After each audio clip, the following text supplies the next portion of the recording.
ఎగరలేని రామచిలుక. నీతి కథ. ఒక ఊరిలో ఒక జమీందారు ఉండేవాడు. ఆయన చాలా మంచివాడు. ఎవరికి ఏ కష్టం వచ్చినా తప్పకుండా సాయపడేవాడు. అందుకే ఆ చుట్టుప్రక్కల ఆయనంటే చాలా గౌరవం, మర్యాద.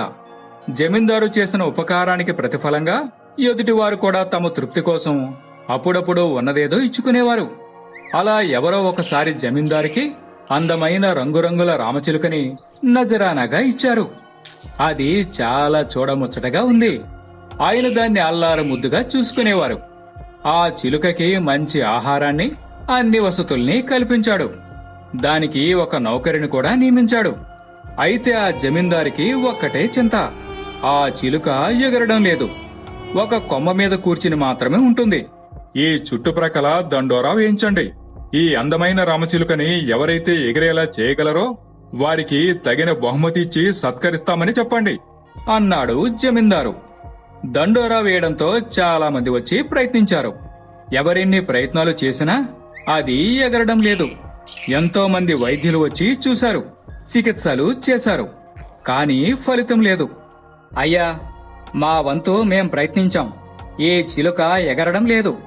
మాకు తెలిసి ఇది పుట్టుకతోనే ఇలా ఉండాలి. ఇదేదో వింత రోగం అనుకుంటా.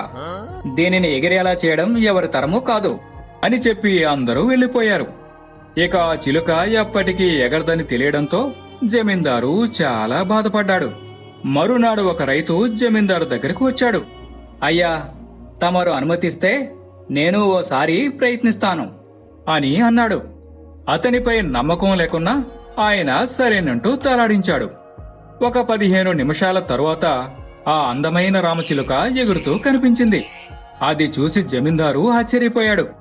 చాలా మంది వలన కానిది నీ వల్ల అయింది. చిలుక ఎగురుతుంది. ఏం మాయ చేశావు అని ఆ రైతుని ఆతృతగా అడిగాడు. నేను చేసిందేమీ లేదయ్యా. అది కూర్చున్న కొమ్మల్ని ఒక్కొక్కటిగా నరికేశాను. దాంతో దానికి ఎగరక తప్పలేదు. అన్నీ కూర్చున్న చోటే అమరితే ఎవరు మాత్రం ఎగురుతారు, మీరే చెప్పండి అన్నాడు రైతు. ఆ రైతు చెప్పిన దాంట్లో వాస్తవాన్ని గ్రహించిన జమీందారు తన పిల్లలను ఎలా పెంచాలో ఒక నిర్ణయానికి వచ్చాడు. అలాగే ఇచ్చిన మాట ప్రకారం అతనికి మంచి బహుమతి ఇచ్చి సత్కరించాడు.